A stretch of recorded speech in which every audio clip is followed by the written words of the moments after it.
Others will come on the scene and claim to love and support overall leader of the struggle, yet attack and criticize everyone he works with. Simple embarrass. Oh! Woo, woo, woo, woo, woo, woo, woo, woo, woo. Bobi Wine agamba atya nti kategori endala erimu abo abagenda okujja bagambe nti bawagira nnyo omukulembeze era bamwagalana nnyo kyokka balumbe buli mukulembeze gwakolagana naye. Obalaba baba n'ekifaananyi kya Bobi Wine emabega, bw'amala okiteeka emabega n'amala okumuwaana n'akuba obuyimba bwa Bobi Wine bwonna okubumalayo n'atandika okuvuma David Louis Rubongoya, n'avuma Joel Ssenyonyi, n'avuma Nambeshe, n'avuma Mama Lina Zedriga, n'avuma Tukamushaba Mama, n'abavuma bonna naye ng'agamba nze nfiira ku Bobi Wine yekka. Bobi Wine agamba atya. But when you watch them closely, bw'obeetegereza obulungi, you realize that they attack everyone else around me. Balumba buli muntu anneetoolodde because they understand that a leader cannot work alone. Kuba bakimanyi omukulembeze takola yekka. Their intention is to weaken the leader without attacking him directly. Watch them. Ekigendererwa kyabwe kwe kunafuya omukulembeze naye nga tebamulumba directly, bayita mabega. Obategedde abo wandiika awo ani gwali mu kugamba. Tugende mu kategori ey'okuna. Bobi Wine atabuse mwana wa maama. Bonna abaviiriddeyo. Kategori ey'okuna. You're watching Mordecai Marissa Live Political Commentary. Please consider subscribing to help grow Uganda's Voices of Struggle ecosystem. Thank you. I cannot appreciate you enough for using your valuable time to always go on social media, break down things for people.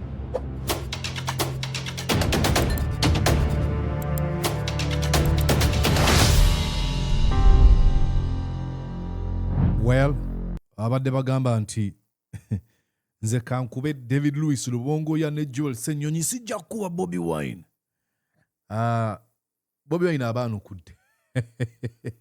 Abadde abalengera bwati abaanukudde bulungi nnyo.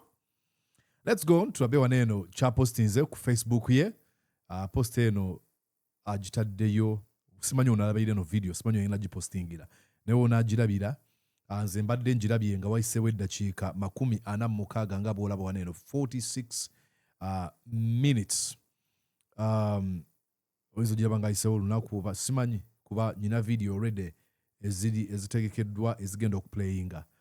Naye agambye atya, kansubiri wano agambye, this message is as relevant today as it was then. Remain vigilant. Agambye nti obubaka buno bwa mugaso nnyo olwaleero nga bwe bwali luli nga mbutaddeyo abuteekawo mu mwaka gwa 2022. N'agamba musigale nga muli bulindaala nga mulaba ebigenda mu maaso. Kati bubaka kibuno yali awandiika ku kye bayita poko propaganda. Katugende mu maaso. Agambye atya. Several times I have spoken about how dictatorial regimes use propaganda as a tool to keep themselves in power against the will of the citizens. Agambye enfunda eziwera. Kano nteekeddwa okakola nga bwenzannya ne ka music kubanga kajja kunyumya. Tuzanyemuko ka music bulungi nnyo. Olize Bobi Wine bw'ayanukula. Oof, that's a lot of noise. I am sorry guys. Okay, njaga olize Bobi Wine bw'ayanukula. Abantu abavuma David Louis Rubongoya. Mbuye bavuma Rubongoya ye ne bamuleka. Bobi Wine mu bigambo byagamba ati enfunda eziwera njogedde ku butya obufuzi obw'abannakyemalira obukozesa pokopoko ng'ekyokulwanyisa okwekumira mu buyinza newankubadde abantu abo babagaana.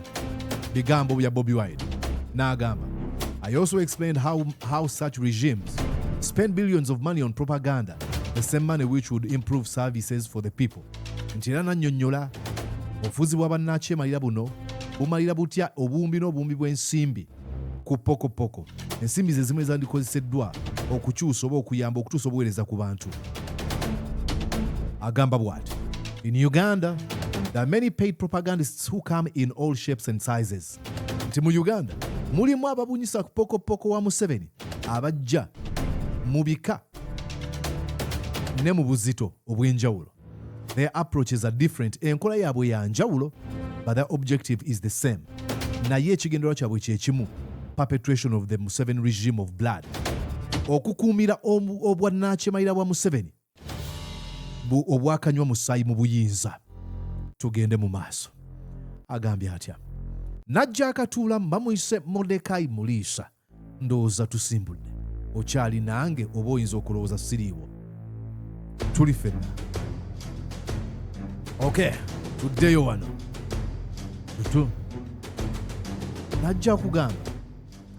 I worry less about such people because their objective is well known. Sibeeraliikirira nnyo abo nno kubanga ebigendererwa bye bimanyiddwa. Agamba the people I worry about are those who actually give them ear and eventually believe what they say. Be neeraliikira be abantu ababuuliriza ne batuuka n'okukkiriza bye boogera. N'agamba ati I have seen a few comrades. Nti ndabye comrade bangi oba bannange bangi who were once very committed to the struggle. Abaali nnyo ku struggle nga beewaayo nnyo, but have since drifted away from the cause by simply listening to toxic messages of propagandists who are well trained and well facilitated. Naye nga bava ku mulamwa olw'okuwuliriza ebigambo pokopoko okuva mu abo abaaweebwa ensimbi okubunyisa ebigambo eby'obulimba ng'abo abantu batendeke ate era baweebwa ensimbi ababunyisa ebigambo ebyo. N'agamba we have reliable information on how several of them have received advanced training in manufacturing and propagating propaganda. Agamba tuyina oba tukimanyiiko tuyina obubaka obumala oba ebibakwatako ebimala ebiraga nti bano abantu batendekeddwa okubunyisa ku pokopoko ono.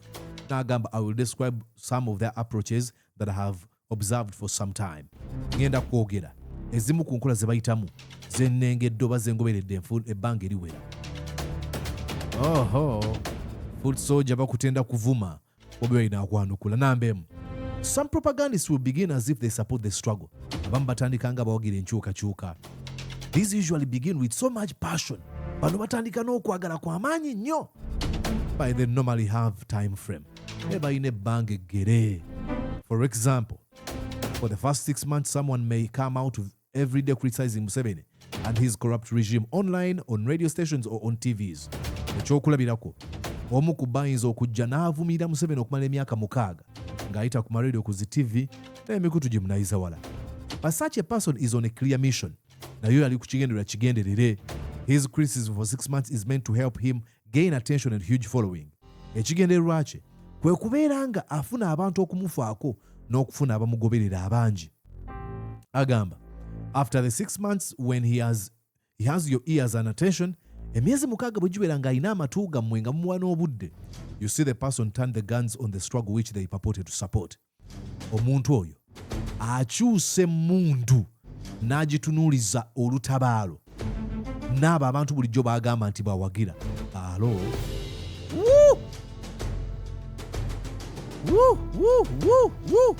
Ebyo bigambo bya Bobi Wine. Ddamu obisome, ladies and gentlemen. Read there. 101. Oh my lord. Agambye atya? Agambye nti after 6 months, oyinza ogamba after 1 year, 2 years, agambye after 6 months, when he has your ears and attention, bw'aba ayina amatu gammwe nga mumuwuliza ne byayogera mumuwadde n'obudde, you see the person turn the guns on the struggle which they purported to support. Akyusa emmundu n'azitunuuliza olutaba luno lutulimu bulijjo lwagamba nti lwawagira. Bobi Wine, please, I will let you cook. Genda maaso. Tugende wano eno. Agamba atya. Ayongera okunnyonnyola. Usually such individuals start slow. Batandika mpola.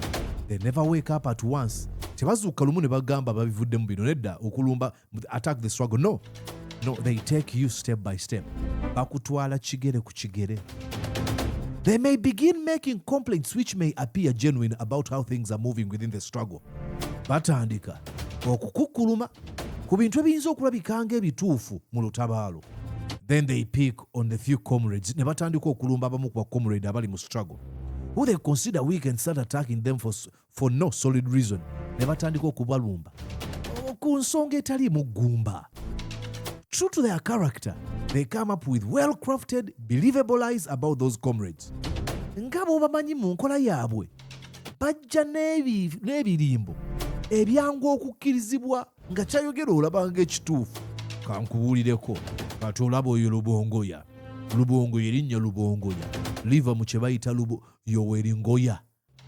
Museveni ne Rubongoya bayina Oluganda. Yoweri Ngoya ne Rubongoya togawuliranga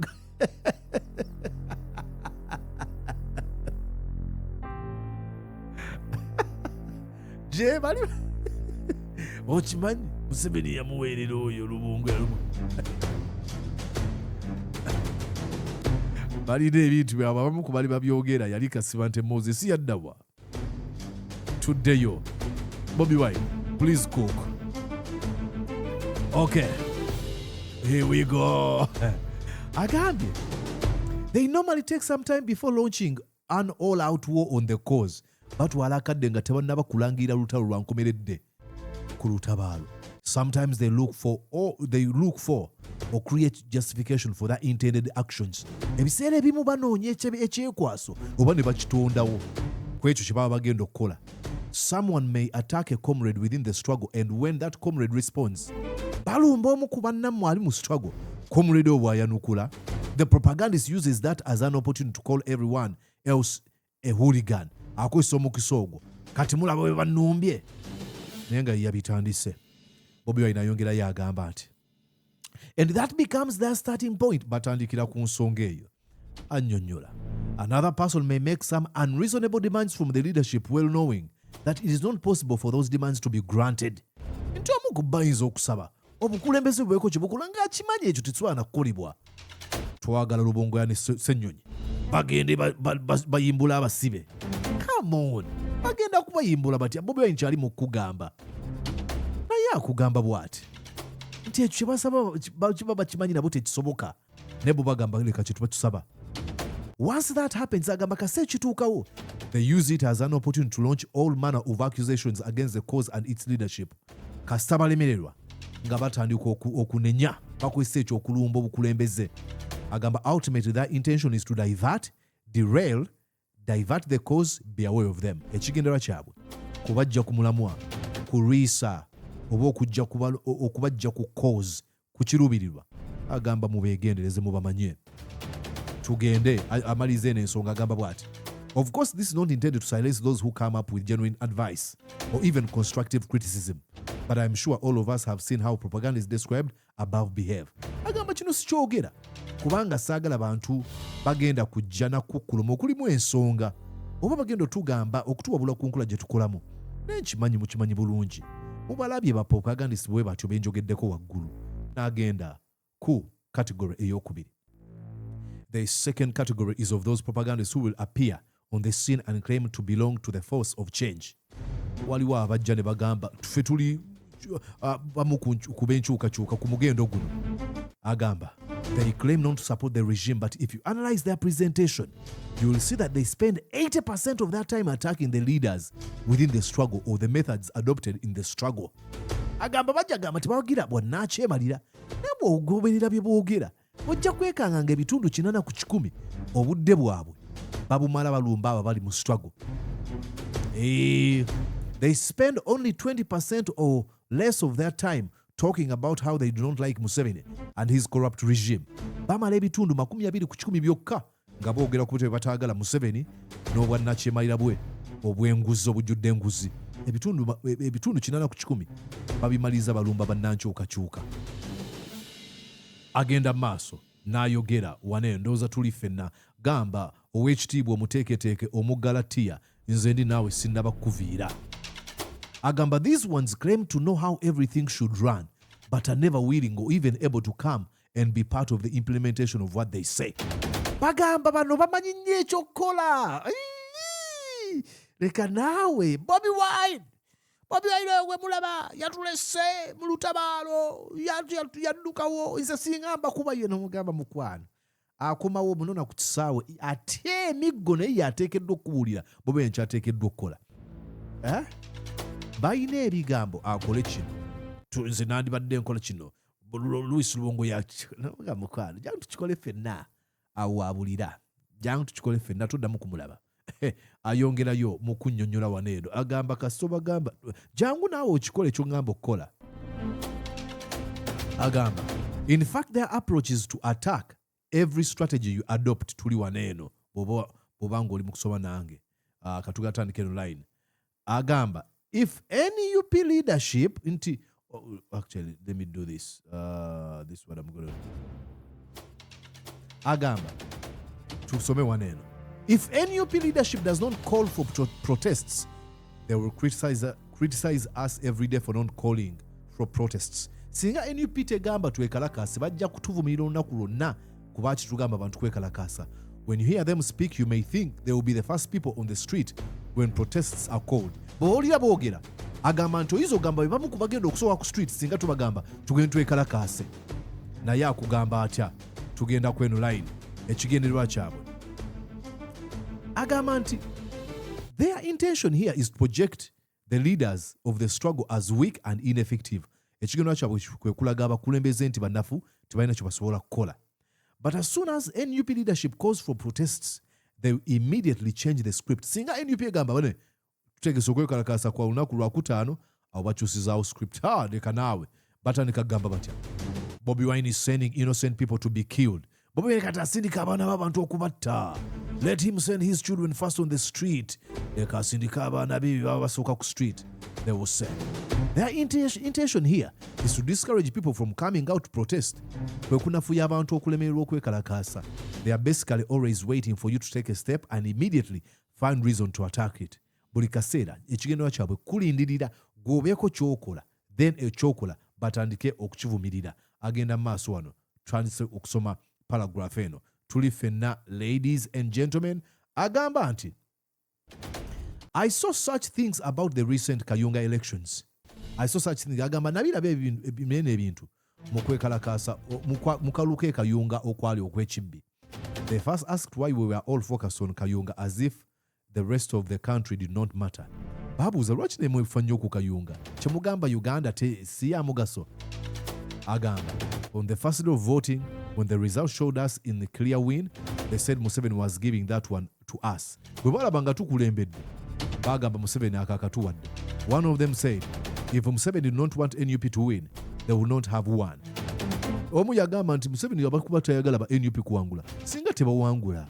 By morning when Byabakama and Chobutunj announced their coup, they asked why NUP did not focus fully on Kayunga. Ate balangira babba NUP akalulu ne balangira omuntu waabwe. Bagamba katwaki NUP yateeka amaanyi ku Kayunga and ensure they collected DR forms. Ne batafuna ezo DR forms.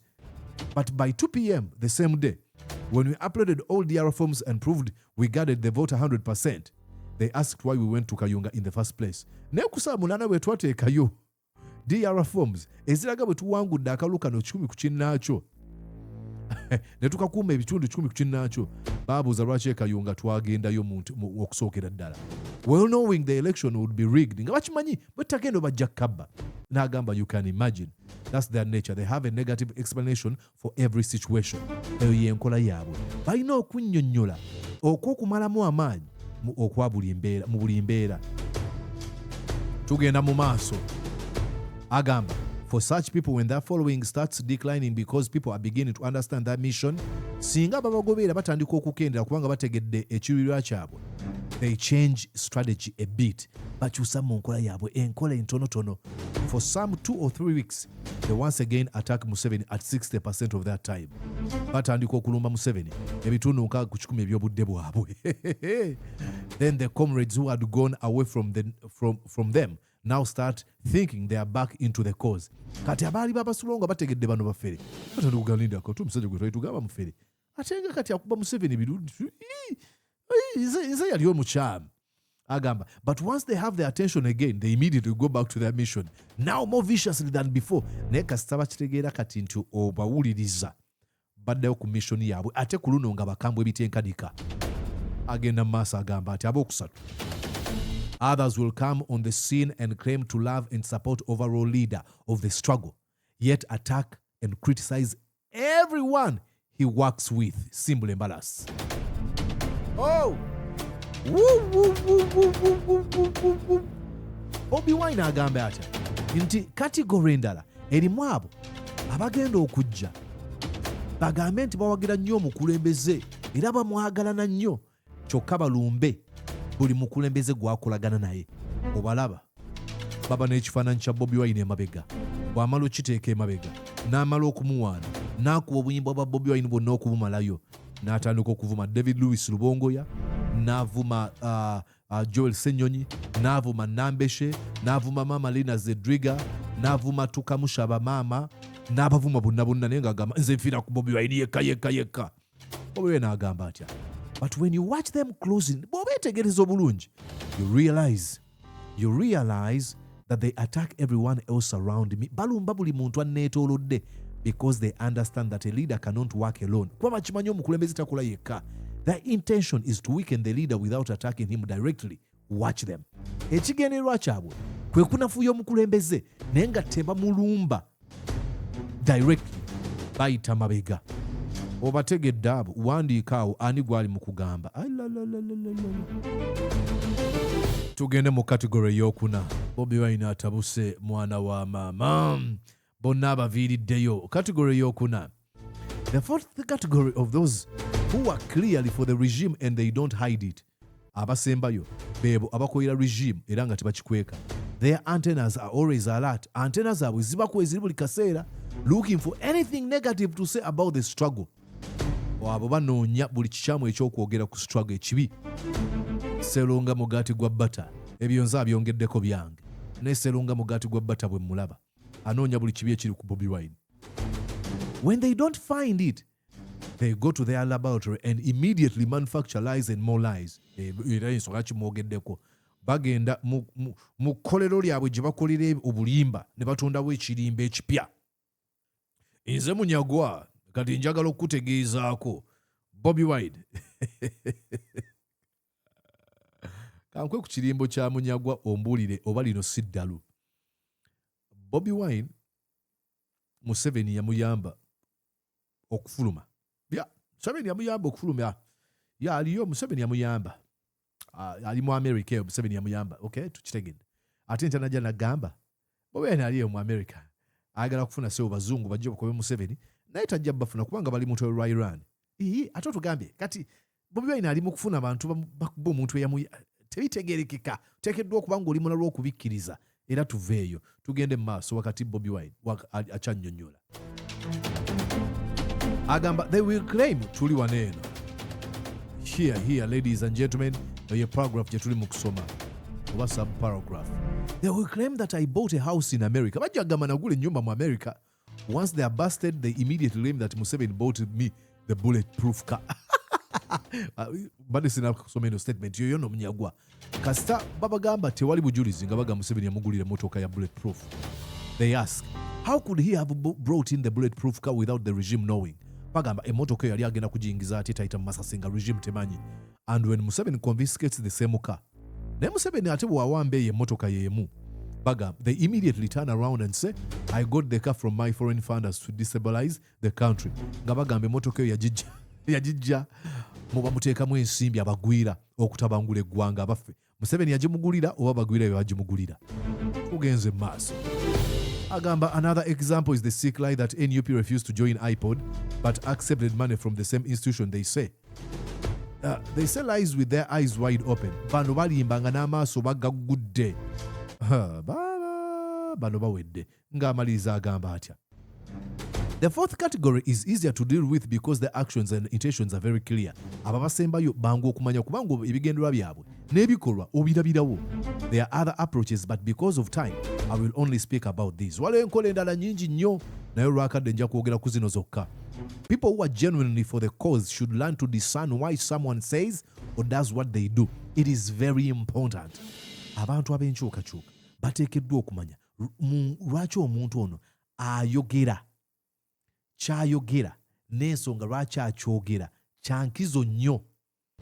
Agamba above all things, oluvannyuma lwa byonna oba waggulu wa buli kimu, all dictators past and present have used these schemes and more.